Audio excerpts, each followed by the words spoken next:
Di Indonesia, SUV leather frame itu masih jadi favorit masyarakat Indonesia. Nah, ternyata yang merajai penjualan SUV leather frame di Indonesia saat ini adalah mobil yang satu ini. Tapi kenapa ya dia bisa jadi favorit?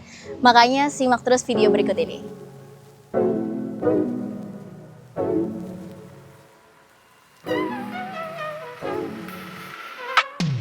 Nah, mungkin buat kalian yang belum tahu SUV leather frame itu apa, aku bakal jelasin secara singkat dulu ya apa itu leather frame. Jadi, leather frame itu adalah sasisnya dengan bodi mobilnya itu terpisah. Jadi, bodinya itu duduk di atas frame. Makanya dia itu menjadi lebih kokoh buat mobil-mobil yang bobotnya berat kayak salah satunya Fortuner ini. Dan lebih enak lagi buat diajak off-road tentunya. Oke, di Indonesia sendiri itu ada 3 nama mobil yang bisa dibilang cukup merajai jalanan di segmen SUV leather frame ya. Jadi contohnya ada Toyota Fortuner ini, ada Pajero Sport dari Mitsubishi, dan satu lagi Isuzu MU-X. Tapi yang merajai penjualan dari tahun ke tahun di segmen ini adalah Toyota Fortuner ini guys. Jadi waktu itu Anton Jimny Suwandi atau direktur pemasarannya Toyota Astra Motor pernah bertanya nih sama konsumennya, dan kenapa beli Fortuner? Dan dia itu jawabnya itu karena off-road itu nggak selalu di hutan-hutan, tapi bisa juga di dalam perkotaan. Karena di perkotaan kan banyak kondisi jalanan yang perlu ground clearance yang tinggi, dan Fortuner ini sangat cocok untuk dipakai di perkotaan seperti Jakarta yang sering banjir, yang sering nemuin jalanan-jalanan rusak tentunya, dan bahkan nggak luput juga untuk dipakai sama cewek-cewek nih. Karena walaupun Fortuner ini gahar, modelnya gagah, tapi cewek-cewek ternyata butuh juga mobil-mobil seperti ini.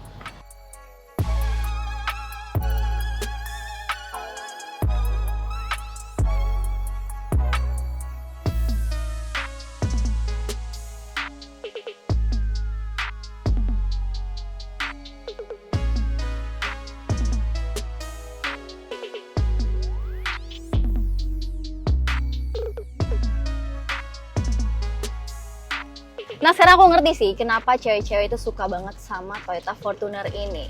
Yang pertama menurut aku adalah dari posisi duduknya. Jadi posisi duduknya di sini dia commanding, dan kita bisa ngelihat depan tuh enak ya, karena posisinya kan agak tinggi ya.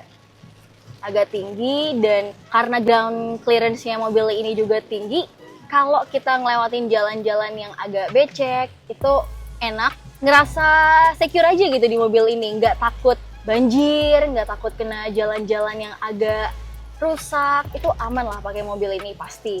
Terus yang kedua itu dibantu lagi dengan adanya power tailgate-nya dia. Dengan ada power tailgate itu, kalau misalkan kita bawa barang banyak, mau masukin ke bagasi, jadi gampang kan, jadi nggak usah buka bagasi berat-berat, kita tinggal naruh barang aja, tinggal pencet, dah gampang deh. Baru menurut aku adalah fiturnya. Jadi Fortuner ini dari tahun ke tahun dia tuh selalu update ya. Terutama di tahun ini dia itu mengeluarkan T-InTouch. Jadi itu fitur teknologinya dia yang ditanam di dalam head unitnya. Nah di T-InTouch ini kita tuh bisa pakai wifi langsung dari head unitnya, nggak usah pasang-pasang hotspot lagi, ribet-ribet ya. Jadi tinggal pakai wifi yang ada di T-InTouch-nya itu. Dan bahkan di situ kita bisa ngelihat update-update terbaru tentang Toyota Fortuner ini, terus ngelihat isi, misalkan kalau kita mau ke SPBU terdekat itu ada di mana, bisa, dan ngebandingin harga-harga SPBU juga bisa. Terus juga bisa ngelihat travoy ya, jadi kalian bisa ngelihat info-info lalu lintas lah. Jadi udah banyak banget fitur-fiturnya di dalam si T-InTouch-nya tersebut. Dan untuk performanya mobil ini tuh oke ya, udah tahu lah ya, dia ini kalau yang kita lagi pinjam ini tipe yang 4x4 2800 cc, dan untuk tenaga dan torsinya ya udah pasti gede ya. Torsinya aja 500 Nm, tenaganya 203,9 PS.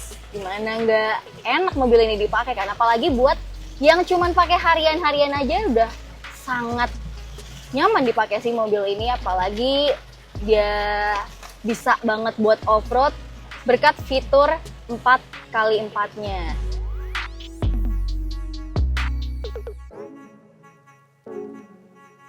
Jadi untuk Fortuner tipe yang ini, dia itu udah baru juga nih. Untuk shocknya dia menggunakan monotop. Nah, kalian kalau mau lihat kita pakai mobil ini buat off-road, silakan nonton langsung videonya kita yang ini ya. Di situ kita udah off-road langsung dengan tim JJ Logi.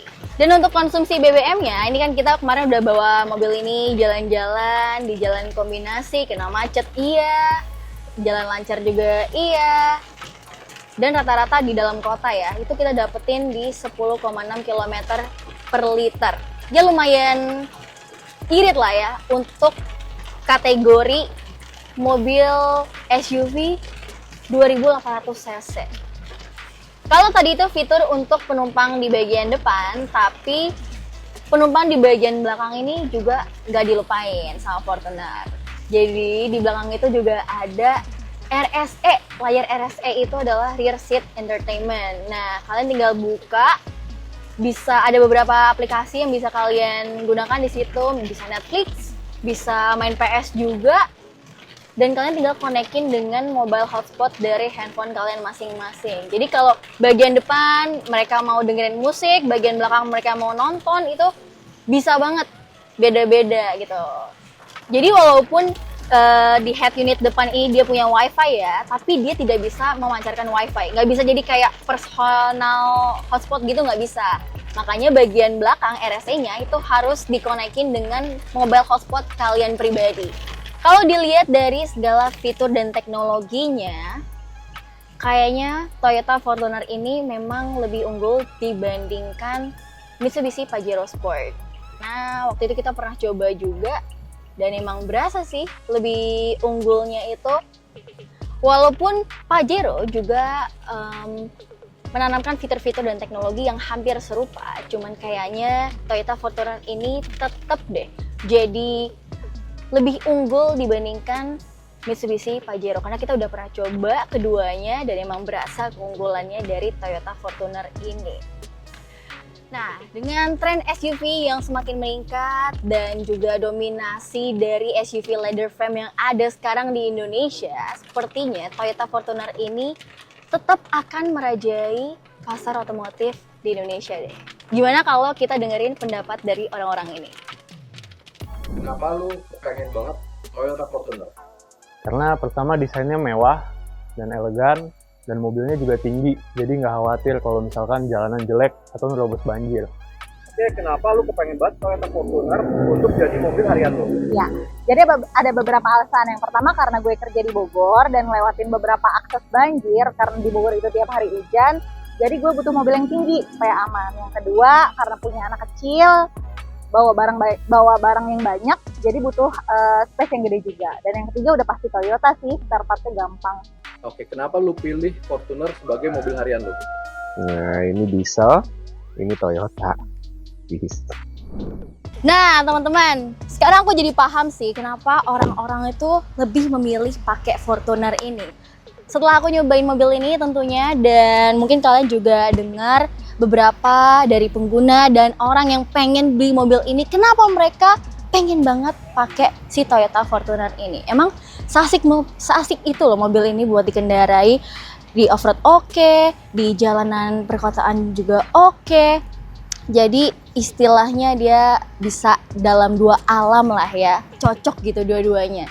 Dan untuk harganya yang kita lagi pakai ini adalah yang tipe 4x4 GR Sport TSS juga, dan include sama RSE-nya, two-tone, dan dia harganya di 766,7 juta rupiah. Gimana menurut kalian mobil ini? Silahkan komen-komen karena kita juga penasaran nih kalau menurut kalian mobil ini tuh seperti apa gitu di mata kalian. Jangan lupa subscribe juga di channel otomotifkompas.com dan sampai jumpa di video-video kami berikutnya. Sampai jumpa!